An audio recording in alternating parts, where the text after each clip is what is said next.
যে ইউসুফ আলাইহিস সালাম যে কবরের পাশে দাঁড়িয়ে দাঁড়িয়ে মায়ের কাছে কথাগুলো বললেন, এখন কি মরা মানুষ বা মরা মানুষের পাশে এভাবে কথা বললে, মরা মানুষের কবরের কাছে গিয়ে বললে তারা কি আমাদের কথা শুনতে পায় কিনা?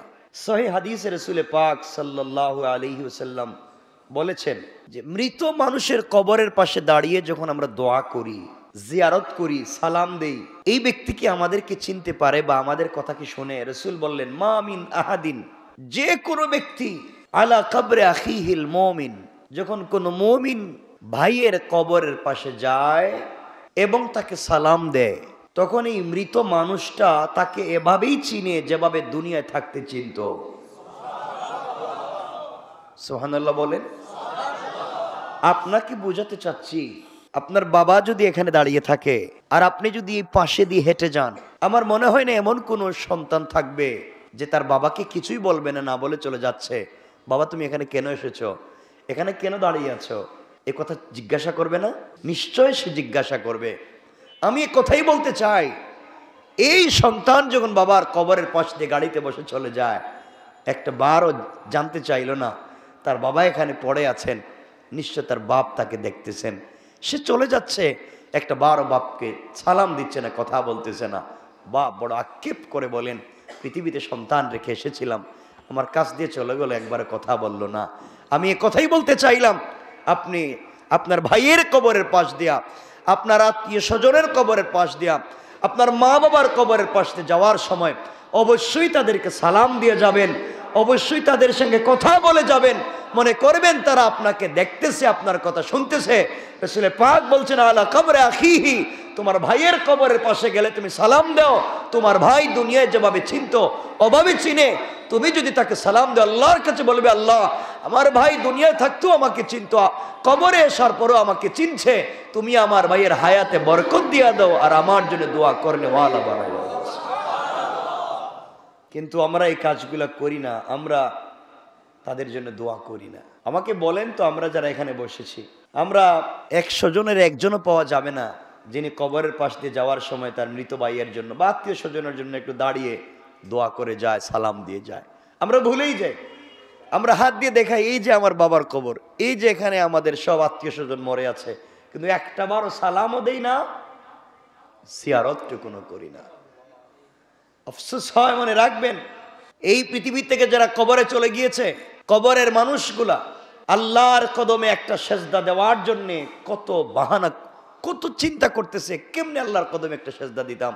যারা দুনিয়া থেকে বিদায় নিয়ে চলে গিয়েছে কবরে, তাদের একটাই চিন্তা থাকে, যদি আল্লাহকে একটা সেজদা দেওয়ার সুযোগ পেতাম, যদি আল্লাহকে একটা সেজদা দেওয়ার সুযোগ পেতাম, তুই এক সেজদা দিয়ে আল্লাহকে সন্তুষ্ট করে আবার ফিরে আসতাম।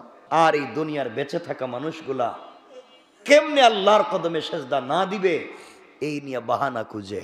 কথা বলেন না কেন? কেমনে আল্লাহর কদমে একটা সেজদা না দেওয়া যায় এই নিয়ে বাহানা খুঁজে, আর মরা মানুষগুলা আল্লাহকে সেজদা দেওয়ার কৌশল খুঁজে। মনে রাখবেন, আপনি আমি বেঁচে আছি, অনেক সুযোগ আছে, এই জন্য আল্লাহকে ওয়াস্তে সুযোগগুলাকে কাজে লাগান ইনশাআল্লাহ। তো আজকের থেকে কি আমরা মৃত মানুষের কাছ দিয়ে যাওয়ার সময় সালাম বলেন? অপরিচিত কবরের পাশ দিয়ে গেলেন, সালাম দিয়ে যাবেন। হতে পারে আপনার দূর সম্পর্কের কোনো আত্মীয় এখানে পড়ে আছে, ও বলবো তো আমার দাদা আর আমার দাদার দাদার অমুক এখান দিয়ে চলে গেল, আমাকে একটা সালাম দিয়ে গেল না। আপনি যেইভাবে কবরের পাশ দিয়ে চলে যান, কাউকে সালাম দিতে আপনার মনে হয় না, স্মরণ করতে মনে হয় না। আপনিও মরে যাবেন, একদিন আপনাকেও কেউ স্মরণ করবে না, এই পৃথিবীতে কেউ আপনাকে স্মরণ করবে না। এই জন্য আমরা পারবো তো ইনশাল্লাহ? বলেন ইনশাল্লাহ পারবো ইনশাল্লাহ। আল্লাহ রাব্বুল ইজ্জতুল জালাল আমার তেলাওয়াতকৃত আলোচ্য আয়াতে বলছেন, আম্মা মান খাফা মাকাম রাব্বিহি ওয়া নাহান নাফসা আনিল হাওয়া।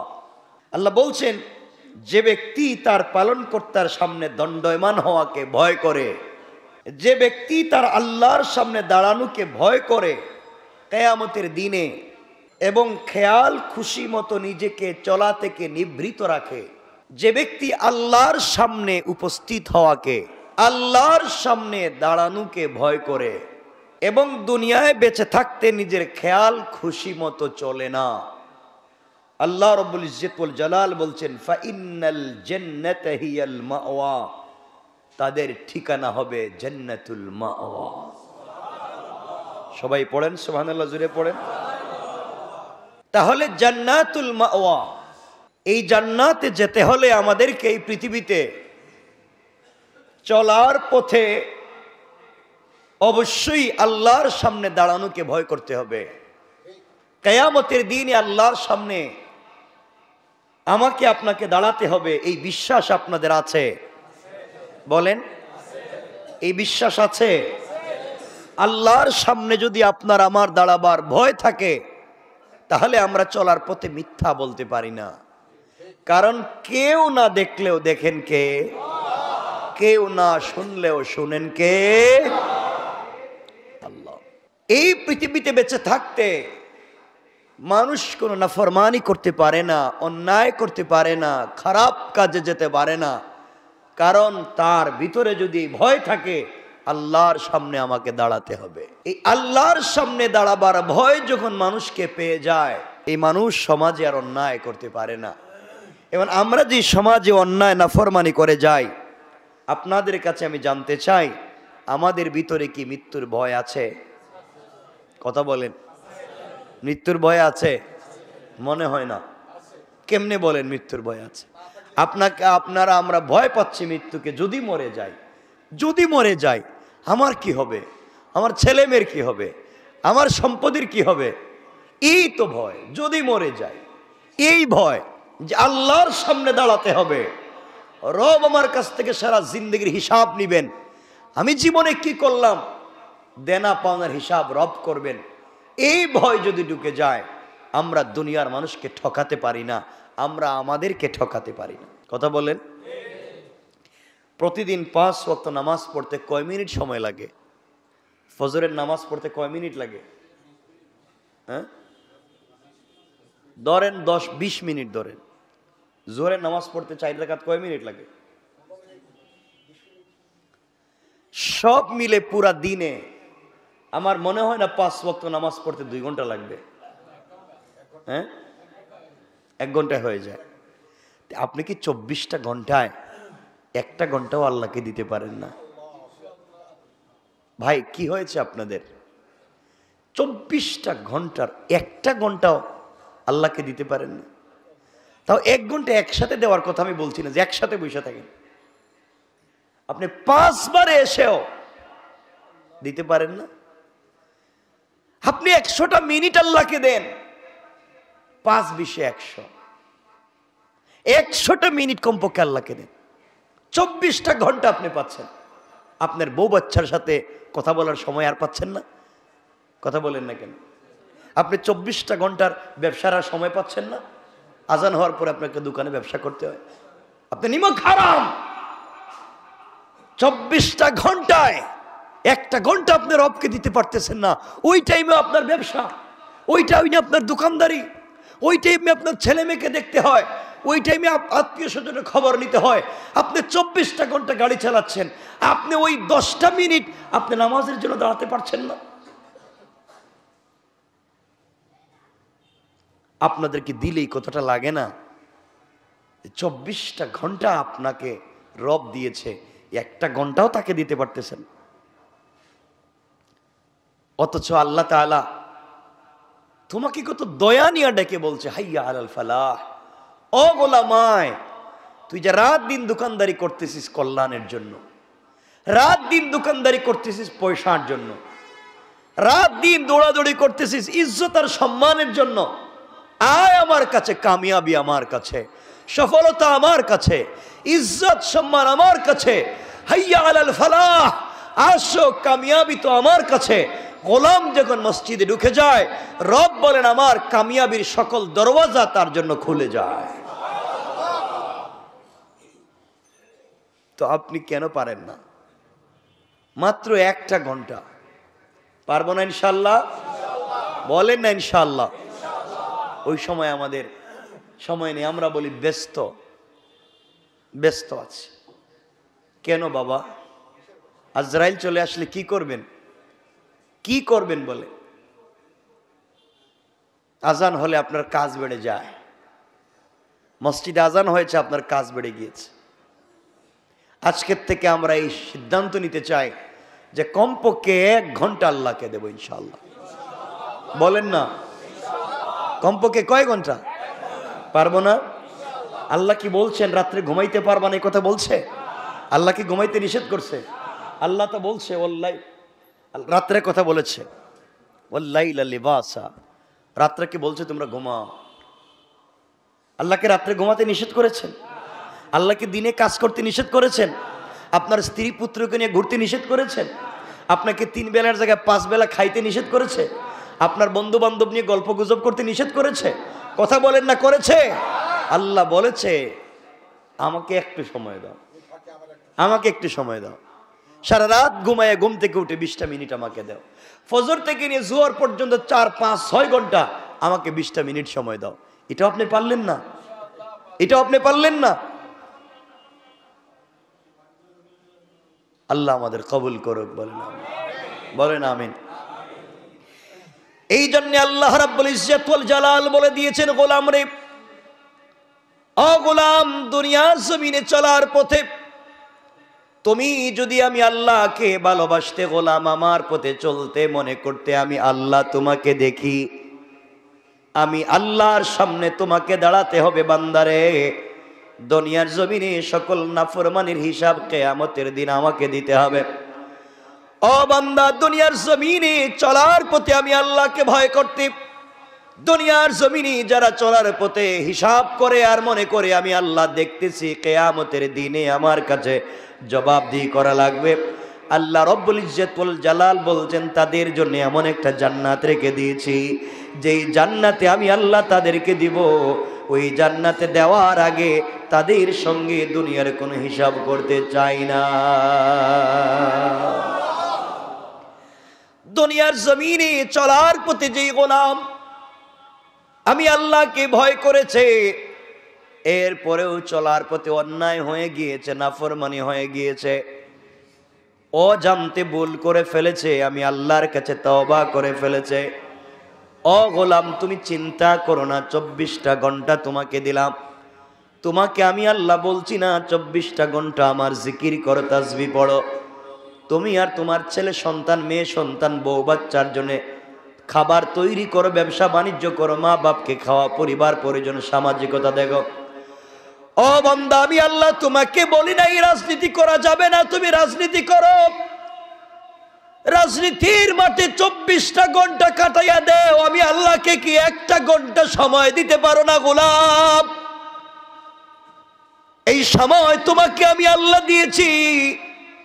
আজ যদি তোমার হায়াত আমি বন্ধ করে দেই, কোন জায়গায় গিয়ে তুমি চিৎকার করতে পারবে না।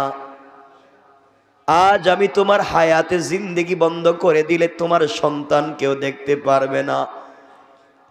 আজ যদি তোমার মত তোমার কাছে হাজির হয়ে যায় গোলাম,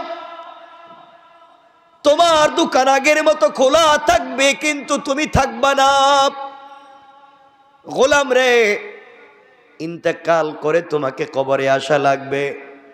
দোকান আগের মতোই ব্যবসা চলবে, গাড়ি আগের মতোই চাকা ঘুরবে, তোমার বাচ্চার আগের মতো স্কুল কলেজ ইউনিভার্সিটি মাদ্রাসায় যাবে, স্ত্রী আগের মতোই সবার জন্য রান্না করবে, পরিবারের সবাইকে খাওয়াবে। ও গোলাম, সব ঠিক থাকবে কিন্তু তোমার কথা সবাই ভুলে যাবে। গোলাম তুমি শোনো, দুনিয়ার জমিনে 24টা ঘন্টা আমি আল্লাহকে ভুলে গিয়েছো গোলাম। শুধু দুনিয়ার সম্পদ, দুনিয়া দুনিয়া দুনিয়া বলতেছো। ইন্তেকাল যখন তুমি করবে, ইন্তেকাল করবে, ইন্তেকাল করার সাথে মৃত মানুষের সাথে সর্বপ্রথম যেই জিনিসের সম্পর্ক ভেঙে যায়, মরে যাওয়ার সাথে সাথে যেই জিনিসের সম্পর্ক শেষ হয়ে যায়, সেটা হলো এই দুনিয়ার সম্পত্তি। ইন্তেকাল করবার সাথে সাথে সম্পত্তির সাথে আপনার কোনো সম্পর্ক নাই। আপনি যে আত্মীয় স্বজনকে ঠকিয়ে ঠকিয়ে সম্পত্তি জমা করেছেন, মানুষকে পিটাইয়া মানুষের সঙ্গে 2 নম্বরই করে সম্পদ জমা করেছেন, ইন্তেকালের সাথে সাথে সম্পদ পড়ে থাকবে। সম্পদের সাথে আপনার আর কোনো হিসাব নাই, সম্পর্ক নাই। ও বন্ধু, আজ আপনি আল্লাহকে ভুলে গিয়েছেন। ইন্তেকাল করলে আজকে তোমার কত নাম, কত ডাক, কত পাওয়ার। তোমার নাম শুনলে মানুষ ভয় পায়, কিন্তু গোলাম রে, ইন্তেকাল করলে তোমার নাম আর কেউ নিবে না। কসম রব্বে পাকের সাথে, ইন্তেকাল করলে কেউ তোমার নাম নিবে না। তোমার স্ত্রী পর্যন্ত নাম নিবে না, তোমার সন্তানেরাও তোমার নাম নিবে না। আত্মীয় স্বজন, বন্ধু বান্ধব, পরিচিত জন যারা আছে রে, কেউ তোমার নাম নিবে না। ঘরে সে বলবে লাশটা কোথায়। সকালেই তোমার সাথে বলেছে আমার বন্ধু আব্দুল্লাহ কই, কোথায় আব্দুল্লাহ আসো। সকাল হয়েছে, তুমি লাশ হয়েছ, আর আব্দুল্লাহ বলবে না, বলবে লাশটা কোথায়। যেই বন্ধুর সঙ্গে সময় কাটিয়েছো সেই বন্ধু পর্যন্ত আর তোমার নামটাও মুখে নিবে না। এই পৃথিবীর কোনো মানুষ তোমার নাম মুখে নিতে চাইবে না। নাম পরিবর্তন করে বলবে লাশটা কোথায় রেখেছো, গোসল করাও, লাশকে কাফন দাফন করাও, লাশের মুখটা দেখাইয়া দাও, লাশকে কষ্ট দিবা না, গোসল করাও। একটা বারো বলবা না আব্দুল্লাহকে গোসল করাও, আব্দুল্লাহকে কাফন পরাও।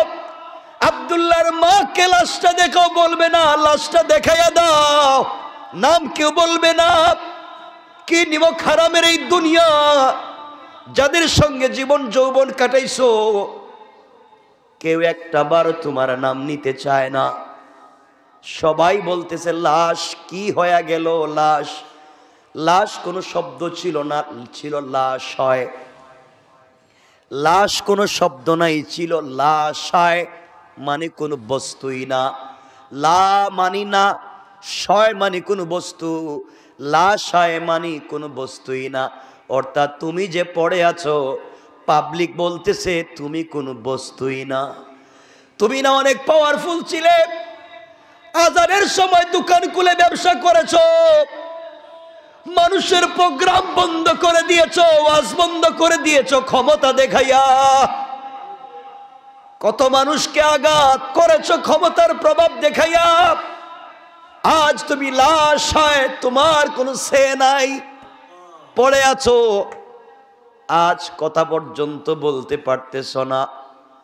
তোমার না চোখ রাঙ্গানিতে এলাকার সবাই তোমাকে ভয় পাইতো, আজ তোমার চেহারা সবাই দেখতে আসতেছে, তুমি কথা পর্যন্ত বলতে পারো না। তোমাকে না দেখবার জন্য আগে অফিসে আসতে হলে টিকিট লাগতো, 1 মাস আগে টাইপ দেওয়া লাগতো তোমার সঙ্গে দেখা করতে। আর আজ তোমাকে কাঁধে করে করে পাবলিককে দেখানো হইতেছে, দেখো রে মুখ।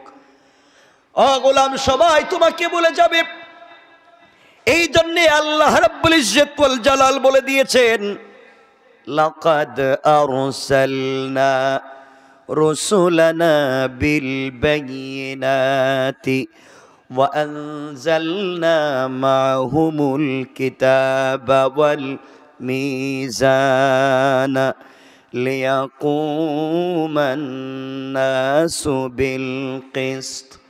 আল্লাহ রাব্বুল ইজ্জত ওয়াল জালাল বলছেন, আমি আমার রাসূলগণকে স্পষ্ট নিদর্শন দিয়ে প্রেরণ করেছি, সব কিছু দিয়ে রাসূলগণকে প্রেরণ করেছি এবং তাদের সাথে অবতীর্ণ করেছি কিতাব, ন্যায় নীতি এবং ইনসাফ, যাতে তাদের কাজ হলো কি করবে তারা এইটা দিয়ে মানুষের মধ্যে কাজ করবে, যাতে তারা ইনসাফ কায়েম করতে পারে, মানুষের মধ্যে প্রতিষ্ঠা করতে পারে ন্যায়। আর আমি নাজিল করে দিয়েছি তাদের কাছে আল কোরআন। আল্লাহ রাব্বুল ইজ্জত ওয়াল জালাল বুঝাতে চাইলেন, এই দুনিয়ার জমিনে আখিরি জামানার পয়গম্বরকে আমি প্রেরণ করে দিয়েছি, তার সঙ্গে দিয়েছি আমি আল কোরআন, তাদের সঙ্গে দিয়েছি যা কিতাব, ন্যায় নীতি, যা দিয়ে জমিন ইনসাফ কায়েম করবে। সুতরাং ইনসাফ কায়েম করে আমানতের সাথে দুনিয়ায় চলাফেরা করা লাগবে, কোরআন সুন্নাহকে ফলো করা লাগবে। ইন্তেকাল করব, কবরে চলে যাবে, কিছুই নিয়ে যাওয়া যাবে না। সুতরাং দুনিয়ার জমিনে ইন্তেকাল করবার সাথে সাথে যেই জিনিসের সাথে সম্পর্ক শেষ হয়ে যায় তা কি? কথা বলেন। সবাই বলেন সম্পদ। আপনার দোকান থাকবে, দোকান ব্যবসা বাণিজ্য থাকবে, সম্পর্ক শেষ। আপনি লিখে দিলেও এখন এই সম্পদের মালিক ওয়ারিশ, না লিখলেও সম্পদের মালিক ওয়ারিশ, আর মালিক না থাকলেও দুনিয়ার মানুষ পেয়ে যাবে। এক কথায় আপনার কেউ না থাকলেও আপনার সম্পদের মালিক, কথা বলেন, মালিক নাই। কি করলেন আপনি? কি করলেন আপনি?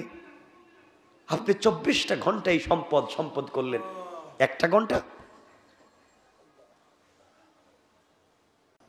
পারবো তো ইনশাল্লাহ? 2 নম্বরে যে জিনিসের সাথে সম্পর্ক নষ্ট হয়ে যায় সেটা কি বলেন না? আত্মীয় স্বজন, দূর সম্পর্কের আত্মীয় স্বজন। এরা আসবে, আপনার অফিসের কলিগ যার সঙ্গে 40 বছর কাটাইছেন, এক অফিসে বসে, হে বড় জোর, আপনাকে এসে আপনার চেহারা দেখে চলে যাবে আর বলবে, আমি জানাজায় থাকতে পারলাম না, দোকান খোলা, কাস্টমার হাজির, আমি দোকানে এখানে অফিসে চলে যাচ্ছি, আমি হাজির দিতে পারলাম না জানাজায়, আমি দেখে চলে গেলাম। কথা বলেন না কেন? কথা বলেন না কেন? আপনার নিকটাত্মীয় যারা রক্তের সম্পর্ক, ওরা আসবে, এসে বলবে, হা লোকটা মরে গেল, জানাজায় হাজির, সবাই এসে জানাজায় হাজির। জানাজায় আসবে না? জানাজায় বন্ধু বান্ধব অনেকেই চেহারা দেখে চলে যাবে, সম্পর্ক শেষ। আত্মীয় স্বজন অনেকেই জানাজায় উপস্থিত হবে, জানাজা পড়েই শেষ। বড় জোর আপনার নিকটাত্মীয় রক্তের সম্পর্কের কিছু লোক আর আপনার ছেলে মেয়ে যদি দেশে থাকে, ওরা হয়তো আপনার ভাই বোন, ওরা হয়তো আপনার লাশের সঙ্গে কবর পর্যন্ত যাবে। কি বলেন? যাবে না? যাবে।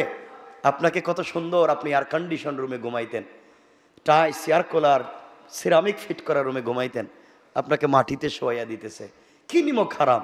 আপনার ছেলে, যেই ছেলেকে বড় করতে জিন্দেগি নষ্ট করলেন, বিদেশে পড়াইলেন, দেশে বাড়ি গাড়ি করলেন, ছেলেকে দামি দামি গাড়ি দিলেন, এই ছেলে, আপনি চিন্তা করতেছেন, এই ছেলে নিমক হারামের মতো আপনাকে মাটিতে শোয়াইয়া দিচ্ছে। আপনার ভাই, যাকে কুলে পিঠে করে বড় করেছেন, যাকে মানুষের মতো মানুষ করতে মানুষের বাড়ি বাড়ি কাজ করছেন, এই ভাই আপনাকে কবরে রাইখা দিতেছে মাটিতে। আপনি চিন্তা করতেছেন একবার?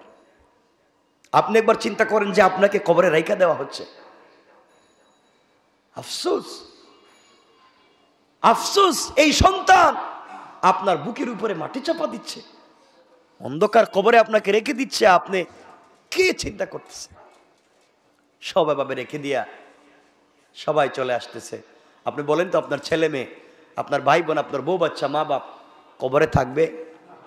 বলেন থাকবে না চলে আসবে? সবাই বলেন চলে আসবে। সন্তানও চলে আসলো, মা বাপও চলে আসলো, স্ত্রীও চলে আসলো, ভাই বোন চলে আসলো, আত্মীয় স্বজন চলে আসলো, সম্পত্তি নাই হয়ে গেল, বন্ধু বান্ধব সব নাই হয়ে গেল। এখন কবরে কে আছেন? শুধু আপনি একা। কবরে কে? আপনি একা না? কথা বলেন, একা না? যেখানে ঘুমাইছেন যে কবর, এই জায়গাটাও আপনার না। কথা বলেন না কেন? যে কাফনের কাপড় পরছেন এটাও আপনার না, কারণ আপনি মরে গেছেন, কিচ্ছু আপনার না, সব মানুষের। দুনিয়ায় আসলেন, মানুষ আপনাকে গোসল করাইলো, আপনি কি গোসল নিজে নিজে করছিলেন? কথা বলেন না কেন? দুনিয়ায় যেদিন জন্ম নিয়েছিলেন বোধহয় আপনারা নিজে নিজে গোসল করছেন? কে করাইছে? অন্য কেউ, অন্য মানুষ গোসল করাইছে। দুনিয়ায় যেদিন আসেন, এদিনকে কাপড় আপনি নিজে নিজে পরছিলেন না অন্য কেউ? পৃথিবীতে আসলাম, গোসল করাইলো অন্য কেউ, কাপড় পরাইলো অন্য কেউ। যেদিন মরে গেলাম, গোসল কি আপনি নিজে করছেন না অন্য কেউ? কাপড় আপনি পরছেন না অন্য কেউ? সবই তো অন্যের উপরে। কিসের তো ক্ষমতার বাহাদুরি, কিসের সম্পদের বাহাদুরি? কিচ্ছুই তো আপনার নাই। এখন আপনি কবরে ছেলেও নাই, মেয়েও নাই, সম্পদও নাই, আত্মীয় স্বজন নাই, মা বাবা নাই, ভাই বোন নাই, কেউ নাই, একা কবরে। যে জিনিসটা আপনার সাথে থাকবে সেটা হচ্ছে আমল। সেটা কি? ওই 1 ঘন্টার নামাজ। 23 ঘন্টা যাদের সঙ্গে কাটাইলেন, 23 ঘন্টা যাদের সঙ্গে কাটাইলেন, কেউ আপনার সাথে থাকবে না। ওই 1 ঘন্টা যদি 20 মিনিট করে নামাজ পড়েন, ওইটাই আপনার সাথে থাকবে।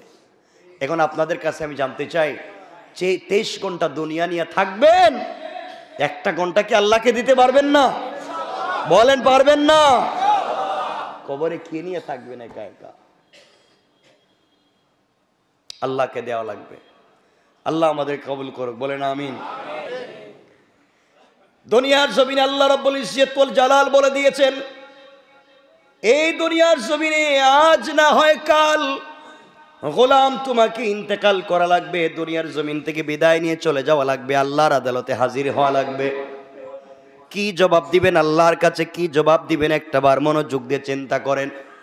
আজ আমরা নামাজ পড়লাম না, আজ আমরা রোজা রাখলাম না, ভালো কাজ করলাম না, দুনিয়ার জমিনে মন চায় জিন্দেগি করলাম, এই দুনিয়া থেকে তোমাকেই আমাকে বিদায় নিয়ে যাওয়া লাগবে, আল্লাহর আদালতে হিসাব দেওয়া লাগবে। এই জন্য যে আয়াত পড়েছি, আল্লাহ বলছেন আল্লাহকে যারা ভয় করবে, দুনিয়ার জমিনে নিজের মন গড়া চলবে না, আল্লাহ তাদেরকে জান্নাতুল মাওয়া দান করবেন। সুতরাং চলার পথে ভয় করব কাকে? জোরে বলেন সবাই, কাকে? আমরা ইবাদত করব কার জন্যে? আমরা একমাত্র নামাজ পড়ব কার জন্যে? আল্লাহর জন্যে। যদি আমরা সময় দিয়ে দিই, আল্লাহ রাব্বুল ইজ্জত ওয়াল জালাল বলছেন, গোলাম রে, নিমক হারামের মতো তোমার সম্পদ তোমার কাছ থেকে আলাদা হয়ে গেল, নিমক হারামের মতো মা বাপ তোমার কাছ থেকে আলাদা হয়ে গেল, নিমক হারামের মতো তোমার ভাই বোন তোমার কাছ থেকে আলাদা হয়ে গেল, তোমার স্ত্রী সন্তান আলাদা হয়ে গেল। দুনিয়ার জমিনে তুমি যদি নেক আমল করে আসতে পারো গোলাম, ওই দিন কেউ তোমার পাশে না থাকলেও, কেউ যখন নাই, কেউ কাছে আসে না, আমি আল্লাহ তোমাকে ভুলে যাব না, সাথে সাথে আমি আল্লাহ তোমার জিম্মাদার হয়ে গিয়া। তুমি যদি দুনিয়ায় আমাকে মনে করো বান্দারে, কবরেও তোমাকে মনে করে আমি আল্লাহ কবরের সঙ্গে জান্নাতুল ফিরদাউসের কানেকশন লাগাইয়া দেব। সুবহানাল্লাহ, জুড়ে পড়েন। এই জন্যে দুনিয়ার জমিনে চলার পথে আল্লাহকে স্মরণ করো। আজকের পুরো আলোচনায় যে কথা বুঝাতে চাই, আল্লাহকে মনে করো। 24টা ঘন্টার 1 ঘন্টা হইলেও আল্লাহকে মনে করো, পারবো তো ইনশাআল্লাহ। দুনিয়া বড় নিমক হারাম। দুনিয়ার মানুষ যেমন আমাদেরকে ভুলে যায়, দুনিয়াও আমাদেরকে ভুলে যেতে লাগলো, এই দুনিয়াও আমাদেরকে ভুলে যেতে লাগলো। আজকে দুনিয়ার জমিনে আমরা যা করতেছি, কিয়ামত খুব কাছাকাছি। রাসূল পাক সাল্লাল্লাহু আলাইহি ওয়াসাল্লাম এই 2 আঙ্গুল দেখাইয়া সাহাবায়ে কেরামকে বলছেন, এই 2 আঙ্গুলের মাথা যত কাছাকাছি, কিয়ামত এবং আমি রাসূল তত কাছাকাছি। তাহলে কিয়ামত খুব দূরে না কাছে? কথা বলেন। কিয়ামত একেবারে কাছাকাছি চলে আসছে। কিয়ামত আজ না হয় কাল চলে আসছে। কিয়ামতের সব আলামতই তো প্রকাশিত হয়ে যাচ্ছে। কিয়ামতের আলামত প্রকাশিত হয় নাই। আজকালকে এমনও হয়েছে, কিয়ামতের আলামত আর কি দেখবেন? ওই 3-4 দিন আগে পত্রিকায় দেখলাম, 3-4 দিন মেবি, পত্রিকা আপনারাও দেখেছেন, এলাকার নাম বলতেছি না, 5 জন মেয়ে মিলে বাবার লাশকে আটকাইয়া দিছে, দাফন করতে দিচ্ছে না। দেখেন না আপনারা? অনেকেই দেখেছে, লাশ আটকাই দিছে, মেয়ে বাবার লাশ জানাজা পড়তে দিচ্ছে না।